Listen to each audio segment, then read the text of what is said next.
નમસ્કાર, હું છું ગોપી ઘાંગર અને આપ જોઈ રહ્યા છો નિર્ભય ન્યૂઝ. રાહુલ ગાંધીની ભારત જોડો ન્યાય યાત્રા, પહેલા ન્યાય યાત્રા હતી, હવે ભારત જોડો ન્યાય યાત્રા થઈ ગઈ અને જે રૂટ છે એ રૂટ હવે ગુજરાતમાંથી થઈને પણ જશે, એટલે આખા અલગ અલગ લગભગ 14 રાજ્યોને કનેક્ટ કરી રહ્યું છે અને ઇલેક્શન પહેલાની આ ખૂબ મહત્વપૂર્ણ કોંગ્રેસની યાત્રા કહેવાય છે અને કહેવાય રહ્યું છે કે કોંગ્રેસ માટે આ સંજીવની હશે. સાથે સાથે અરવિંદ કેજરીવાલ પણ ગુજરાતમાં આવી રહ્યા છે ચૈતર વસાવવા માટે. ભરૂચમાં રાત્રિ રોકાણ પણ કરવાના છે. હવે રાહુલ ગાંધી અને અરવિંદ કેજરીવાલ, કારણ કે અરવિંદ કેજરીવાલને ઈડીનો ડર સતાવી રહ્યો છે અને રાહુલ કેજરીવાલ હવે ભારત જોડો ન્યાય યાત્રા શરૂ કરી રહ્યા છે.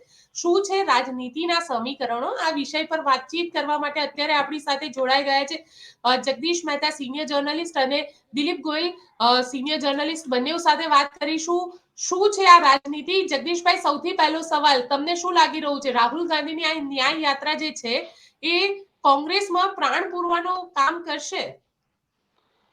એટલે આશા ઉપર તો આખી દુનિયા કાયમ છે અને કોંગ્રેસને અત્યારે ગુજરાતને લાગે વળગે ત્યાં સુધી આમ કઈ ગુમાવવા જેવું તો છે નહીં. એટલે સારી વાત છે કે પ્રયાસ કરે છે કનેક્ટ, પ્રજાની સાથે કનેક્ટ થવાનો. અને ગુજરાતમાં આપણે જોઈએ તો કોંગ્રેસને અને પ્રજાને એને વેત એકનું છેટું નહીં, હાથ એકનું છેટું છે. એટલે એને ક્યારેય કોઈ નીકળ્યા નથી. પણ આ બહાને પણ ધારો કે રાહુલ ગાંધી 14મી જાન્યુઆરી થી નીકળવાના છે અને જો ઈ 14મી જાન્યુઆરી થી નીકળે અને જો ખરેખર કોંગ્રેસ એમાં સારી રીતે બધા ભાગ લે જૂથવાદને જોડીને, તો એ પતંગ ચગે એમ છે, એમાં ના નથી. કારણ કે ગુજરાતમાં એક વસ્તુ તો નક્કી છે કે શાસન અત્યારે જે ભારતીય જનતા પાર્ટીનું છે એ એના સંગઠનને કારણે સનાતન જેવું લાગે છે. સંગઠનને કારણે પ્રજા એમાં નિર્વિકલ્પે એમાં જોઈન્ટ થયેલી છે એમ કે તો હાલે. પણ સારો વિકલ્પ, બેસ્ટ, જેમ ગયા વખતે થયું તો એવું નહીં, પણ સારો વિકલ્પ જો કોઈ લાવે અને સારા વિકલ્પના બે ચાર પાંચ એમાં આયામો ઉમેરવા પડે. એક તો કોંગ્રેસમાં અત્યારે જે જૂના ને જાણીતા ચહેરાઓ છે એને માર્ગદર્શક મંડળમાં રાખો, એમાં કઈ વાંધો નહીં. પણ આ દેશ, આ ધરતી તો બહુરત્ના વસુંધરા છે. સારા એટલે કે જેને નિષ્કલંક કહી શકાય અને જે તે ક્ષેત્રના માહેર હોય એવા લોકોને જો સંમિલિત કરીને આગળ કરીને એક તક અથવા તો એક જાતનો પ્રયોગ જો કરો. કારણ કે ગુજરાત ભારતીય જનતા પાર્ટીમાં તો લેબોરેટરી છે જ, કોંગ્રેસે કઈ છે નહીં. લોકસભાને લાગે વગર ત્યાં સુધી તો હેટ્રિકમાં 2 વખત તો 0-0 આવી. આ વખતે જે થાય છે તો કઈ ગુમાવવાનું ન હોય ત્યારે સરસ પ્રયોગ કરવો જોઈએ. કારણ કે એટલી વાત તો નક્કી છે કે અત્યાર સુધી કોંગ્રેસે જે કઈ સ્ટેપ લીધા એમાં તો એ ફેલ ગઈ. પ્રજાએ તો સ્વીકારી નથી, એ તો હકીકત છે, ભલે ગમે તેમ કહે, પણ પ્રજાએ એને નથી તક આપી, નિશ્ચિત વાત છે. તો હવે કોંગ્રેસે દર વખત હાર્યા પછી સમીક્ષા કરીશું એવું ખાલી કેસેટ વગાડવા કરતા આ વખતે અમલમાં જ મૂકી દેવા જેવી વાત છે કે તદ્દન ફ્રેશ અને સારા ચહેરા, લોકભોગ્ય સહકારી ક્ષેત્ર સાથે સંકળાયેલા હોય એવા, શિક્ષણ સંસ્થા સાથે સંકળાયેલા હોય એવા, આરોગ્ય સાથે સંકળાયેલા હોય એવા, તો એવા કઈ ગુજરાતમાં કઈ કમી નથી સારા ઉમેદવારોની. તો જે કોઈ અત્યારે તથાકથિત નેતાઓ છે ને વર્ષોથી જમાયેલા છે એને થોડી બે ઘડી માર્ગદર્શક મંડળ કયો કે હાસ્યામાં કયો, જે કયો તે સાઈડમાં રાખી અને સારા લોકોને આગળ કરીને જો એક પ્રયોગ કરવામાં આવે તો ગુજરાતમાં હજી એક તો દરેકના મન મસ્તિષ્ક ઉપર એક વાત તો પલપી રહી છે કે જો કોઈ સારો ઓલ્ટરનેટ મળે તો હજી લોકો કઈક ઈચ્છે છે એને સપોર્ટ કરવાનો. કારણ કે કોંગ્રેસની અત્યારે, સોરી, ભારતીય જનતા પાર્ટીની અત્યારની જે સરકાર છે એ તો મોદીના નામે તો અત્યારે બધા તમને કહું પથરાય ચડી જાય છે. પણ ગુજરાતને સુશાસન જેવું ખરેખર નથી, જે ખરેખર એને મળવું જોઈએ. 30 વર્ષના આપણા લગાતાર શાસન પછી ગુજરાતમાં કોઈ માણસ ગળે આમ હાથ મૂકીને કહી શકે એમ નથી ઓડકાર ખાઈને કે હું ધરાઈ ગયો. હા, ભાજપથી ધરાઈ ગયા હોય એવા કેનારા ઘણા મળશે, પણ આ સુશાસનથી ધરાઈ ગયા છે, હવે કઈ કરવા જેવું રહેતું નથી, ભગવાન આને અજરા અમર રાખે એવી કોઈ વાત છે નહીં. આપણે બીજા અંતરામાં બધી વાતો કરીશું જે નબળાઈઓ છે એની સરકારની. પણ કોંગ્રેસે આ જે જનમાનસમાં પડેલી વાત છે કે એક સારો વિકલ્પ હોય તો અમે કાંઈક એની વૈકલ્પિક રીતે વિચારીએ, એની જે એક હોપ, ધ હોપ એટલે કે આશા છે, એમાં જો રાહુલ ગાંધી કઈ પ્રાણ પૂરી શકે તો વધુ સારું. બાકી આની પહેલા એને આવી તો યાત્રા ભારત જોડો કરી હતી 2022 સપ્ટેમ્બરમાં ને 1 માર્ચે પૂરી થઈ હતી. એમાં જે તે સમયે હિમાચલ પ્રદેશને બાદ કરો તો કઈ બહુ એમાં કઈ બહુ ફાયદો નતો થયો.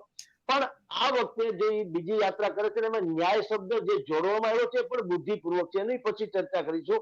પણ ગુજરાતને લાગે વળગે ત્યાં સુધી, આમ તો દેશભરમાં એવી સ્થિતિ છે કે અત્યારે માર્કેટિંગ સ્ટ્રેટેજી થી ભારતીય જનતા પાર્ટી જોજનો દૂર છે કોંગ્રેસથી, એમાં કોઈ સંશય નથી.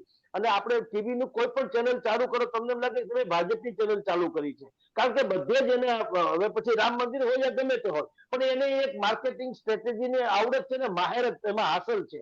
તો આપણે એવું થઈ રહ્યું છે, કોંગ્રેસ એ બાબતમાં ઝીરો છે.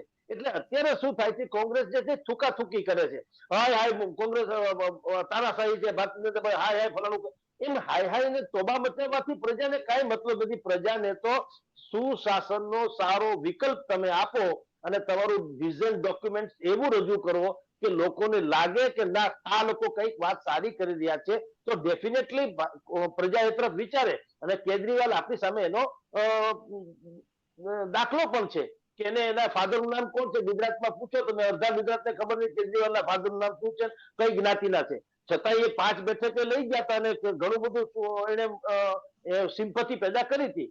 તો ઈચ્છે છે પ્રજા કે કોઈ સારો વિકલ્પ આવે. પણ જો રાહુલ ગાંધી અને એનું થિંક ટેન્ક જેને કહેવામાં આવતા હશે એ લોકો જો કોઈ વિચારે સારા બૌદ્ધિકોને પૂછે અને કઈક એમાં ઉમેરણ કરે તો કદાચિત આમાં કઈક મેળ પડે.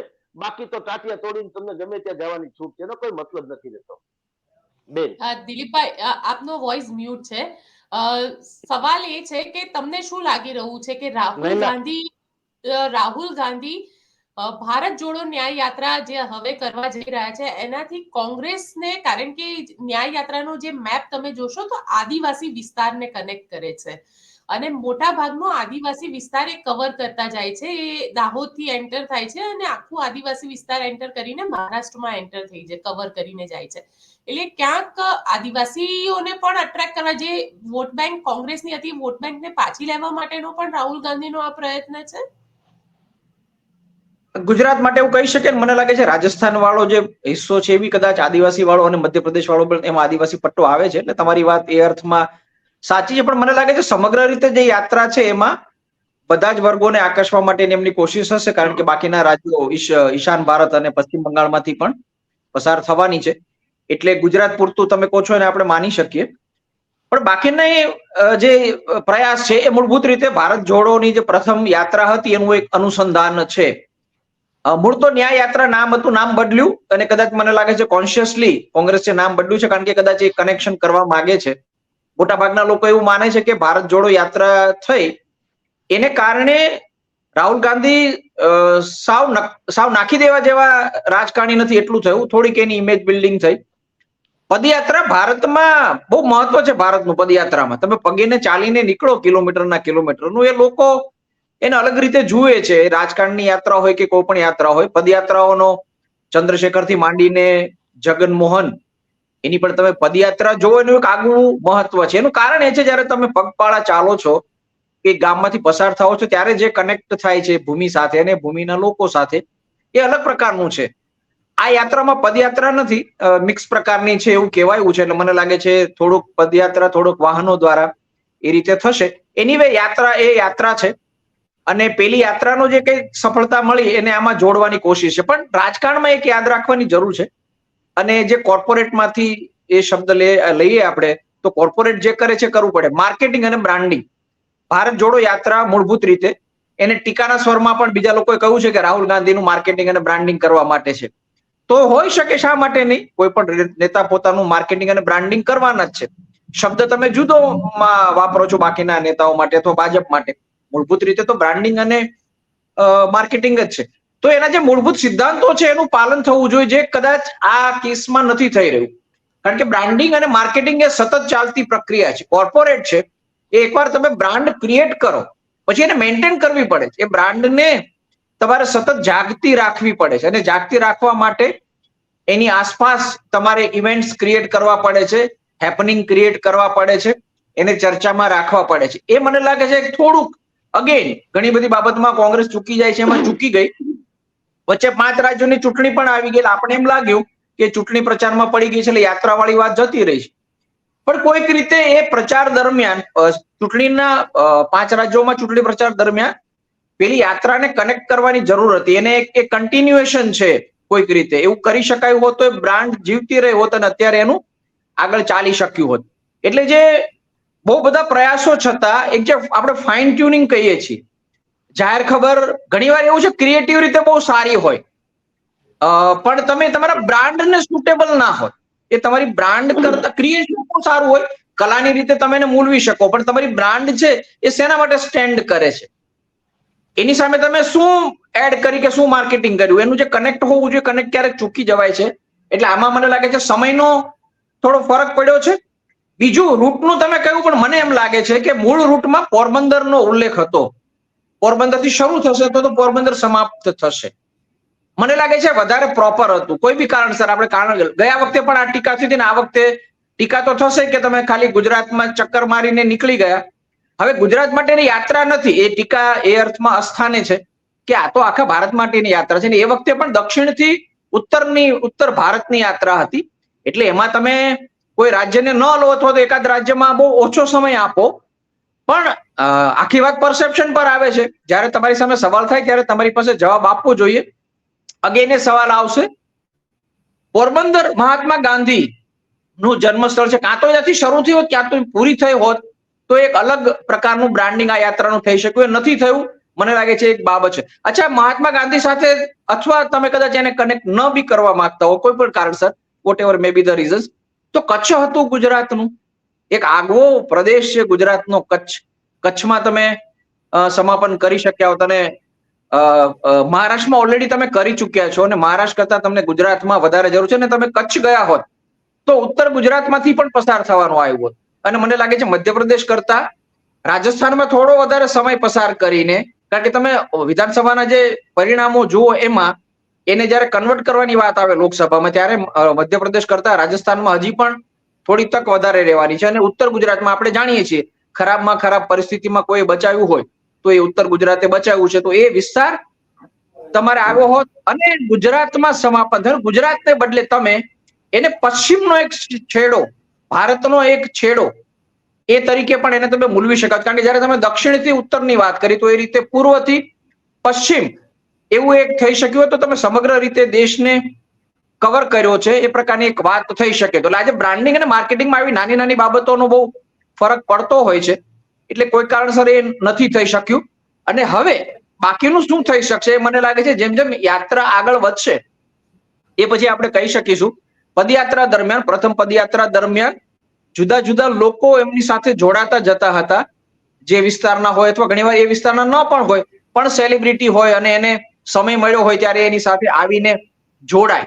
એટલે એવું આ વખતે થાય છે કે એની એ જોવું પડશે. અને સૌથી વધારે અગત્યનું જે જોવામાં આવશે એ જે રાજ્યોમાંથી યાત્રા પસાર થશે અને એ રાજ્યોના પ્રાદેશિક પક્ષ સાથે ગઠબંધનની વાત છે, એટલે કે ઇન્ડિયા ગઠબંધનનો જે હિસ્સો છે, જે પક્ષો અને જેનું રાજ્ય છે, એટલે પશ્ચિમ બંગાળ દાખલા તરીકે પશ્ચિમ બંગાળમાંથી જયારે યાત્રા પસાર થશે ત્યારે શું થશે, ટીએમસી ના નેતાઓ એ યાત્રામાં સાથે જોડાશે, કોઈ સભાઓ થશે તો એના મંચ પર ટીએમસી ના નેતાઓ હશે.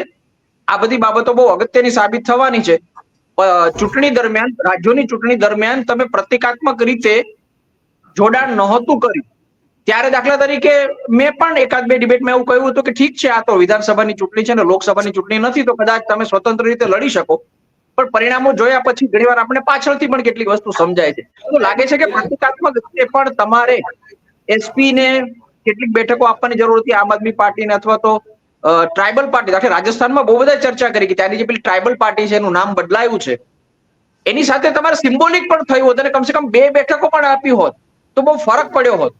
તો એ રીતે આ જયારે પ્રસાર થશે, બિહારમાં આવશે તો જેડીયુના અને આરજેડીના નેતાઓ સાથે હશે કે નહીં, આ બધી બાબતો અગત્યની થવાની છે. એસપી વાળા ઉત્તર પ્રદેશમાં સાથે હશે કે નહીં, એ કેવી રીતે થાય છે, મને લાગે છે એની મૂલવણી એ વખતે આપણે વધારે સારી રીતે કરી શકીશું. જગદીશભાઈ, અરવિંદ કેજરીવાલ આવી રહ્યા છે, 2 દિવસની ગુજરાત વિઝિટ કરી રહ્યા છે અને ખાસ કોન્સન્ટ્રેટ ભરૂચ લોકસભા સીટ ઉપર છે. રાત્રિ રોકાણ પણ ભરૂચમાં કરવાના છે. આપ કઈ રીતે જોઈ રહ્યા છો આ આખી વિઝિટને? કારણ કે એક તરફ રાહુલ ગાંધી જે ગુજરાતમાંથી માત્ર સિમ્બોલિક રીતે જઈ રહ્યા છે અને અરવિંદ કેજરીવાલ અહીંયા રાત્રિ રોકાણ પણ કરવાના છે અને અત્યારથી જ એમને લોકસભાની ચૂંટણીની તૈયારી શરૂ કરી દીધી છે. જો કે બેન એ તો કરવું જ રહ્યું એને, પરંતુ આપે જેમ કીધું એમ ભરૂચ ઉપર જે કોન્સન્ટ્રેટ જે કરી રહ્યા છે એનાથી કઈ સારો મેસેજ જાય એવું નથી લાગતું. ગુજરાતની પ્રજાને જેમ ગયા વખતે વિધાનસભાની ચૂંટણી વખતે તમે આવ્યા હતા તો ત્યારે તમારે આખા ગુજરાતમાં એને અનેકો જગ્યાએ એની સભા રેલી વગેરે કરી હતી. આનો અર્થ તો એવો થયો કે જે પટ્ટામાં તમે મજબૂત જુઓ, જેમ કે ચૈતર વસાવા અત્યારે ત્યાં મજબૂત કેન્ડિડેટ તરીકે માનવામાં આવે છે, તો સ્વાભાવિક તમે એ પટ્ટાને એન્કરેજ કરવા તમે એનો લડવા જાવ છો એવું લાગે છે. અને એ પણ એવી સમયે કે જ્યારે ચૈતર વસાવાએ પોતે પોતાની તાકાતથી રાજ્ય સરકારને પણ હચમચાવી તો છે જ. રાજ્ય સરકારે ઘણા ઉધામા મચાવ્યા એને, ચૈત્ર વસાવાને એમ કેમ પ્રકારે પવિત્રથી કરીને પક્ષમાં લેવાના અથવા તો શરણાગતિ સ્વીકારવાના, એ ન કર્યું ત્યાં સુધી તો ચૈત્ર વસાવા એકલે પંડે જ લડ્યા છીએ. હવે જયારે લગભગ સાબિત જેવું થઈ ગયું છે કે ચૈતર વસાવા એવા યોદ્ધા છે કે ભારતીય જનતા પાર્ટીનું શીર્ષ નેતૃત્વથી માંડીને અત્યારનું જેને કહી શકાય રણનીતિકારો એ પણ એને ઝુકાવી શકાતો નથી. તો તેવા સમયે તમે કેવળ ચૈતર વસાવાને જ્યાં મળવા આવો એ હવે મળવા આવો નહીં, તમારે પહેલા આવવાની જરૂર હતી. તો ત્યારે મને લાગે વધુ પડતી એની અસર થઈ હોત જયારે એની પર આફત આવી હતી ત્યારે. પરંતુ ત્યારે એ પણ ત્યાં દિલ્હીમાં પોતાની ગાદી બચાવવા પડ્યા હતા ને અહીંયા નતા આવ્યા. ખેર હવે અત્યારે આવ્યા છે એ પણ ત્યાં આદિવાસી પટ્ટાઓમાં જઈને આવવાની છે, ત્યાં એક રેલી સભા વગેરે કરવાના છે. ભાઈ આમ આદમી પાર્ટી એને સિમ્પતિ પેદા કરી હતી વિધાનસભાની ચૂંટણી વખતે સમૂચા ગુજરાતમાં, ખાસ કરીને સૌરાષ્ટ્રમાં. તો સૌરાષ્ટ્રમાં પણ લેગાલગ હવે આવ્યા જ છે ને 2 દિવસના કાર્યક્રમ છે જાણવા મળ્યા પ્રમાણે. તો 2 દિવસના કાર્યક્રમમાં એકાદ વખત જો રાજકોટ જવામાંથી જે છાપાનું એટલે કે મીડિયાનું હબ છે એવે સ્થળે આવીને એક જાહેર સભા, રોડ શો કે કઈક વગેરે વાત કરી હોત તો ઠીક હોત. પરંતુ એ તો ત્યાં જ જાય છે જ્યાં એનો દબદબો છે ચૈતર વસાવાનો ઇન્ડિવિજ્યુઅલી. પણ જગદીશભાઈ, સવાલ બી એ છે ને કે અરવિંદ કેજરીવાલ એવી જગ્યાએ આવે કે જ્યાં દબદબો છે અને જ્યાં એમને ઉમ્મીદ છે કે એમને લોકસભાની સીટ મળવાની છે. બેન ત્યાં તો કદાચ ન, અત્યારે તમને આજની વાત કરું તો ધારો કે ન આવે કેજરીવાલ તો પણ ચૈતર વસાવા જો અણનમ રહે તો, અત્યારે એ પણ પાછું તો શબ્દ તો છે જ, પણ જો અત્યારે જેવા અણનમ રહે તો એને કેજરીવાલની જરાય જરૂર નથી. લોકસભાની ટિકિટ એને મળે એટલે ચૈતર વસાવા અત્યારે સામ દામ દંડ બધાને ઉલાડીને પણ એ વિજેતા નીવડી શકે અથવા તો ભારે ફાઇટ આપી શકે, એમાં કોઈ સંશય નથી. કેજરીવાલ ના આવવાથી ચૈતર વસાવાને કોઈ ફાયદો નથી. કેજરીવાલને ચૈતર વસાવાને મળવાથી આમ આદમી પાર્ટીને ચોક્કસ ફાયદો થઈ શકે એમ છે. આવી સ્થિતિ છે અત્યારે. એટલે એ ન્યા જવાની કોઈ જરૂર નથી. હંમેશા જેમ હમણાં દિલીપભાઈ ગોહિલ સાહેબે કીધું કે રૂટ જે રાહુલ ગાંધીની આ ભારત જોડો ન્યાય યાત્રાના રૂટ પણ કેવા છે કે જ્યાં પક્ષ નબળો છે એવી 100 સીટ છે લોકસભાની, અને એનો રૂટ મેપ આપણે જે જોઈએ છીએ તો મણિપુર થી માંડીને અહીંયા સુધીમાં, બિહાર થી માંડીને ઉત્તર પ્રદેશમાં સૌથી વધુ ઉત્તર પ્રદેશમાં રોકાવાના છે. શું કામ? જ્યાં જ્યાં નબળાઈ છે ત્યાં ત્યાં વધુ એને મળે, સિમ્પતિ મળે, યા વધુ કનેક્શન મળે, એટલા માટે એને રૂટ પણ એવો ગોઠવો છે. એવી રીતે કેજરીવાલે પણ એવું કરવાની જરૂર હતી કે જો તમે કહો છો કે ચૈત્ર વસાવાની ત્યાં દબદબો છે તો ખરેખર તો સૌરાષ્ટ્રમાં એને 3-4 બેઠક મળી હતી. વિસાવદરની બેઠક મળી હતી, જામ ખબર બેઠક મળી હતી, બોટાદની બેઠક મળી હતી. તો એને વધારે આ તરફ ફોકસ કરવું જોઈતું હતું, કારણ કે અહીંયા એના મતદારો અથવા તો એના પ્રત્યે લાગણી ધરાવનારો એક વર્ગ છે એ તો નક્કી થયું. ટોટલ 43 લાખ મત મળ્યા તો એ કઈ કમ નથી. પરંતુ હવે તમે એક જ ચૈતર વસાવાની ત્યાં જઈશો એટલે રણનીતિક દ્રષ્ટિએ તમે જુઓ તો પણ આ એનું થોડુંક ફેલ્યોર ગણાય. એ આવીને વયા જશે ને ત્યાં તો ઠીક જ છે, દબદબો છે તો ચૈતર વસાવાનો દબદબો છે. એટલે એને જે ખરેખર ભૂરકી છાટવી કયો કે પોતાની માર્કેટિંગ કરવાનું કયો કે છાપ ઉઠાવવાનું કયો કે પ્રભાવ જમાવવાનું કયો, એ એન્ટાયર અમદાવાદ હબ છે મીડિયાનું, એવી રીતે રાજકોટ હબ છે. તો સૌરાષ્ટ્ર અને અમદાવાદ એ બંનેને જો એ કવર કર્યા હોત તો મારી દ્રષ્ટિએ વધુ સારું થયું હોત. દિલીપભાઈ, આપ શું કહેશો? કારણ કે ચૈતર વસાવા જેલમાં છે, જેલમાં મળવા પણ જવાના છે અરવિંદ કેજરીવાલ, અને ભરૂચ લોકસભા સીટ ઉપર અત્યારે મનસુખ વસાવાને લઈને ઘણી બધી વાત ચાલી રહી છે કે મનસુખ વસાવાને કદાચ રિપીટ ન પણ કરવામાં આવે, તો ભારતીય જનતા પાર્ટી કોઈ નવી રણનીતિ લઈને આવશે? હા, લાગશે મને, કારણ કે તમે જો ગયા વખતના વિધાનસભાના પરિણામો આપણે જોઈએ તો આદિવાસી પટ્ટાએ આપણને આશ્ચર્ય આપ્યું હતું. આપણે એક એવા ભ્રમમાં હજી બી ચાલી રહ્યા છે કે આદિવાસી એટલે હજી બી પછાત અને બહુ જાણકારી વિનાનો ને કઈ ખાસ મુખ્ય પ્રવાહથી દૂર એવો એક પ્રદેશ કે લોકો છે, એવું ગુજરાતે તો બતાવ્યું છે. એવું નથી, એવું ગુજરાતે બતાવ્યું છે. મને એવું લાગે છે આદિવાસી પટ્ટામાં નવી યુવાન શિક્ષિત સમજુ નેતાગીરી ઉભી થઈ છે અને એ બહુ પ્રબળ રીતે પ્રગટ રીતે આમ આદમી પાર્ટી સાથે ગઈ છે. તમે મતો જુઓ તો બહુ ખાસા મતો ત્યાંથી મળ્યા છે અને આપણને બી નવાઈ લાગી. નેતા પણ મળ્યા ચૈતર વસાવા જેવા, જગદીશભાઈ કહ્યું પ્રમાણે, અને મતો પણ મળ્યા છે. પોસિબિલિટી ત્યાં ઉભી થઈ છે એટલે ત્યાં જાય છે તો બરાબર જ છે. પણ વચ્ચે જે એક પેલી ગણતરી આવી હતી કે વિધાનસભાના મતોનું તમે સરવાળો કરો અને એને લોકસભામાં કન્વર્ટ કરો તો ક્યાં ભાજપ કોંગ્રેસ અને આમ આદમી પાર્ટી ભેગા થાય તો શું થઈ શકે. એ ગણતરીએ પણ કેટલાક વિસ્તારોને લેવા પડે. એવું લેવું તો તમારે સૌરાષ્ટ્ર લેવું પડે, અમરેલી, ભાવનગર અને બોટાદ જ્યાં પડે છે એ, અને જુનાગઢ અને કદાચ જામનગર બેઠક, આટલી બેઠકો ઉપર અસર. અને તમે ચારે ન જઈ શકો એટલે એ જગદીશભાઈની વાત બહુ સાચી કે તમે કદાચ સેન્ટરમાં આવો અહીં તો એની અસર ત્યાં સુધી જાય છે. અને તમે ભાવનગર અથવા અમરેલી પણ જઈ શક્યા હોત, એ પણ એક પોસિબિલિટી છે, એક સિમ્બોલિક વિઝિટ પણ લઈ શક્યા હોત. અને એને કારણે જ્યાં તમારી સ્ટ્રેન્થ છે, જે એક તમારા જતા રહે છે અને બીજા જવાની, બીજા કે ત્રીજા જવાની તૈયારી છે, એને રોકવા માટે પણ તમારે એક મોરલ બુસ્ટિંગની પણ જરૂર હતી. કારણ કે એક છાપ જે થોડી ઊભી થઈ છે એના પ્રેક્ટિકલ પ્રોબ્લેમ છે, પણ પ્રેક્ટિકલ પ્રોબ્લેમ બધા નથી સમજી શકતા. તમારી પાસે રિસોર્સિસ અને જે કંઈ છે એને કારણે તમે ગુજરાત ઉપર ધ્યાન નથી આપી શકતા. કાર્યકરો એને જુદી રીતે સમજે છે. આપણે જોયું બહુ સ્ટ્રેટેજિક રીતે વિધાનસભાની ચૂંટણી વખતે જ દિલ્હી મ્યુનિસિપલ કોર્પોરેશનની ચૂંટણી આપી દેવાઈ હતી ને એને કારણે રિસોર્સિસ વહેંચાઈ ગયા હતા. એની અસર તો થઈ છે, બહુ એ આપણે ખ્યાલ નથી આવ્યો, પણ એની અસર ચોક્કસ થઈ છે. તમારો સમય, શક્તિ, ઉર્જા અને રિસોર્સિસ વહેંચાયા હતા. અને અત્યારે ત્યાં એટલી બધી મુશ્કેલી છે કે બાકીના રાજ્યોમાં ધ્યાન આપવું અને જે ગઠબંધન માટે, ઇન્ડિયા ગઠબંધનમાં શું કરવું, એની જે કઈ ગતિવિધિ ચાલી રહી છે એમાં પણ એની અસર દેખાઈ રહી છે. અને એ જ્યારે બી ગઠબંધનની વાત આવશે ત્યારે 3 રાજ્યોની ચર્ચા થશે. બાકીના રાજ્યોની મને નથી લાગતું આમ આદમી પાર્ટીના સંદર્ભમાં ચર્ચા થઈ. દિલ્હી, પંજાબની ઉપરાંત ગુજરાતની ચર્ચા થશે, કારણ કે ગુજરાત બહુ બધા કારણસર સ્ટ્રેટેજિક છે. આમ આદમી પાર્ટી માટે પણ સ્ટ્રેટેજિક અને કોંગ્રેસ, ત્રણેય પક્ષો માટે એ સ્ટ્રેટેજિક છે. એટલે એ સંજોગોમાં કમસે કમ થોડુંક વધારે કન્સન્ટ્રેશન અથવા એટેન્શન ગુજરાતને આપવામાં આવે તો એ સીધી રીતે લડવાનું વાત આવે તો, અથવા તો ઇન્ડિયા ગઠબંધનમાં જો બેઠકોની ગણતરી બરાબર થાય, વહેંચણી બરાબર થાય અને દિલ્હી, પંજાબની આમને સામને ગુજરાતનું બેલેન્સિંગ કરવામાં આવે, ગુજરાતને વચ્ચે રાખીને, એમાં, કારણ કે એમાં કઈ ગુમાવવાનું નથી. બીજેપી માટે 26 બેઠકો જીતવી બહુ કઈ મુશ્કેલ અત્યારે લાગતી નથી. એટલે ત્યાં કોઈને કેટલી બેઠકો મળે છે બે પક્ષો ગઠબંધન કરે તો એ સંખ્યાની દ્રષ્ટિએ બહુ ફરક નથી પડવાનો, સ્ટ્રેટેજિક દ્રષ્ટિએ જ ફરક પડવાનો છે. તો એ વખતે છતાં તમે એક બાર્ગેનિંગ માટે, બેલેન્સિંગ માટે તમે ગુજરાત સ્ટેટને મૂકી શકો છો. એ અર્થમાં પણ થોડુંક અલગ રીતે એને એટેન્શન મળ્યું હોત તો એ એના કાર્યકરો માટે અને એના પોતાના પક્ષ માટે જરૂર હતું. અને એ એટલે જે મુલાકાત થશે ચૈતર વસાવા વાળી, એનો તો એને ફાયદો થશે, પણ થોડો વધારે થઈ શક્યો હોત. પણ મને લાગે છે દિલ્હી વાળો જે મામલો છે એમાં ખાસો સમય અને શક્તિ જઈ રહ્યા છે. પણ રાજકારણ એ જ છે, તમારે આવી મુશ્કેલ લડત વચ્ચે જ તમારી ઉર્જા દેખાડવાની છે ને એમાં તમે કઈ રીતે મેનેજ કરી શકો છો, એમાં તો તમારી કુશળતા છે. એટલે તમે કઈ રીતે કરી શકો છો આટલી તકલીફ વચ્ચે પણ. કારણ કે બાકીના લોકો, બીજા પક્ષના અને હરીફ નેતાઓ કેટલો સમય અને કેટલી ઉર્જાથી કામ કરે છે જોઈ રહ્યા છે. એ સરખામણી થવાની છે એટલે એ પણ યાદ રાખવું પડે.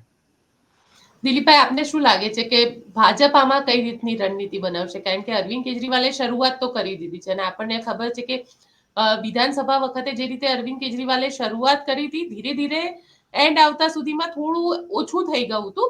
પણ જો એટલી જ શરૂઆત જેટલું જ રહ્યું હોત તો કદાચ એવું કહેવાતું હતું કે 5 થી વધારે સીટો આવી હોત. ભાજપે આમ જુઓ તો વિશેષ કંઈ નથી કરવાનું. ગઠબંધન ન થાય તો અતિ ઉત્તમ, એ કોશિશ કરશે. પણ હવે જે માયાવતીને બરાબર સાણસામાં લઈ લીધા છે, એમ કેજરીવાલ હજી આવ્યા નથી. મને લાગે છે એને પેલું ડિસાઈડ કર્યું છે કે નુકસાન જ થવાનું છે. ભાજપ સાથે ગયા તો બી તમે પતી ગયા, જે ઉદ્ધવ ઠાકરેને ખ્યાલ આવ્યો છે. તો પછી હવે પતી જ જવાનું છે, તો શહીદ થઈને પતો ને, બહાદુર થઈને, વીર થઈને લડત આપનારા એક નેતા તરીકે કમસે કમ ઇતિહાસ તો યાદ કરશે. એટલે મને લાગે છે એ અર્થમાં એ લડી લેવાના છે. એ સંજોગોમાં નુકસાન જ ભોગવવાનું છે. ત્યારે નુકસાનને તમે કઈ રીતે ખાળી શકો છો અથવા તો વાળી શકો છો એ છે. એટલે બીજેપી એ બે કરવાનું છે મેં કહ્યું પ્રમાણે, કે કોંગ્રેસ અને આમ આદમી પાર્ટી વચ્ચે, કારણ કે 2 કે 3 પક્ષો જ વધારે છે જે, અને ખાસ કરીને આમ આદમી અને કોંગ્રેસ વચ્ચે જે બી કઈ વહેંચણીમાં ગડબડ થવાની છે ત્યાં થવાની છે. મહારાષ્ટ્રમાં બહુ સમસ્યા નથી, પશ્ચિમ બંગાળમાં થોડી ઘણી સમસ્યા છે, પણ મને લાગે છે આજે જે ટીએમસી એ રિસ્પોન્સ આપ્યો છે કે અમે કોંગ્રેસને સમય આપી રહ્યા છે, એટલે કદાચ એનો ઉકેલ આવી જશે. બિહારમાં સમસ્યા નથી, મહારાષ્ટ્રમાં સમસ્યા નથી, આ આપવાળી જ સમસ્યા છે. એટલે બીજેપી એમાં કંઈક કરશે સ્ટ્રેટેજિકલી, દિલ્હીમાં પણ કરશે, અને ગુજરાતમાં થાય તો ઠીક છે, ન થાય તો ચિંતા જ નથી. ન થાય તો પેલો શું કહેવાય, લીડ માટેનો ટાર્ગેટ જ બીજેપી એ વિચારવાનો છે. એમાં બહુ ચિંતા નથી રહેવાની સામસામે લડ્યા તો. પણ જો થાય ગઠબંધન, તો પછી કેવા ઉમેદવાર ક્યાં પસંદ થાય છે અને કઈ બેઠક કોના ફાળે જાય છે, મને લાગે છે એ ધ્યાનમાં રાખીને બીજેપી કદાચ થોડું સ્ટ્રેટેજિકલી ઉમેદવારોની પસંદગીમાં એ વિસ્તારોમાં અલગ રીતે વિચારશે એવું મને અત્યારે લાગે છે. એટલે કેટલીક બેઠકો કે જ્યાં પોસિબલ છે, કેટલીક બેઠકો આમ આદમી પાર્ટીને જવાની શક્યતા છે, એ ધ્યાનમાં રાખીને એમણે પોતાની સ્ટ્રેટેજી તૈયાર કરી લીધી હશે. સમગ્ર રીતે કરવાની જરૂર નથી, મને લાગે છે કેટલીક બેઠકો માટે કરવાની છે. એટલે એ જગ્યાએ ઉમેદવારોની પસંદગી અને સ્થાનિક એના મુદ્દાઓ વિશે બીજેપીએ વિચારી લીધું હશે અને એ પ્રમાણે કામ કરશે એવું અત્યારે આપણે કહી શકીએ. જગદીશભાઈ, છેલ્લો સવાલ કે શું લાગે છે આ રણનીતિ કઈ બાજુ જતી તમને લાગી રહી છે, ખાસ કરીને અરવિંદ કેજરીવાલ અને રાહુલ ગાંધીની? બેન, અરવિંદ કેજરીવાલ અને રાહુલ ગાંધીની બેના રેલવેના પાટા જેવું છે, સાથે જવું છે પણ ભેગા નથી થવું. એટલે પ્રોબ્લેમ તો એક તો એ રહેવાનો. અને ભારતીય જનતા પાર્ટીએ બહુ બુદ્ધિપૂર્વક એક આખી સમિતિ બનાવી છે, અને એને સમિતિનો આપણી ભાષામાં કહીએ, એ લોકોએ ભલે રૂપાળું નામ આપ્યું, પણ આપણી ભાષામાં કહીએ તો ભાંગફોડ સમિતિ છે. હવે એને ટાર્ગેટ આપવામાં આવ્યું છે, મનસુખભાઈ આપણે થી માંડીને દરેક લોકોને, ફળદુ અહીંયા રાજકોટમાં ફળદુ ને, કે જે લોકો કોંગ્રેસ અને આમ આદમી પાર્ટી એમાં એવા ધારાસભ્યો અથવા નેતાઓ કે જેનું પ્રજામાં પેઠ હોય, બરાબર, જેમ કે રાજુલામાં ડેર, હવે આ જે ભૂપતભાઈ વિસાવદરમાં હતા તો લઈ લીધા, આવી રીતે જેની પ્રજામાં પેઠ જેની છે, ચેતર વસાવા પણ એમાંના એક છે, પણ અત્યારે એ જજુમી રહ્યા છે, એ આવે કે ન આવે.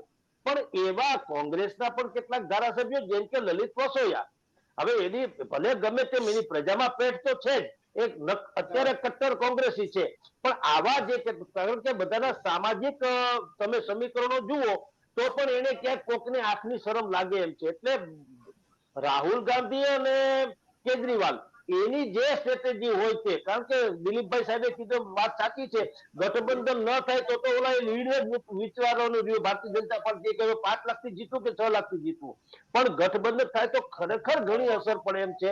પરંતુ એ ગઠબંધન થતા પૂર્વે અત્યારે થૂકાથૂકી થઈ રહ્યું છે, અને કોઈ કાળે મેળ ન હોય એવું એને લાગે છે. એટલે પ્રજા બી કન્ફ્યુઝમાં છે. અને હંમેશા તમને કહું, હવેના મોબાઈલમાં યુગમાં મતદારને કે પ્રજાને, એને જેમ દિલીપભાઈ ગોયલ સાહેબે કીધું, જો આદિવાસી લોકો આટલા બુદ્ધિશાળી હોય શકા હોત છે, તો પછી આ ગુજરાતની પ્રજા મોબાઈલના યુગમાં શું કામ કોઈ મૂર્ખ હોય? એટલે કોઈ ભાંગવું તૂટવું એવું કોઈ શાસન ક્યારે પસંદ ન કરે. હું તો હંમેશા આપણી ભાષામાં કહું, લોકોને સારું લાગે ન લાગે, કે નાલાયક ઓલાદ કરતા તો નિર્વંશ રહેવું વધુ સારું. એવી રીતે ભાંગી તૂટી સરકાર કે જેવો તો વિપક્ષ કરતા તો બેટર છે, કે ભયંકર શાસક હોય તો વધુ સારું એમ.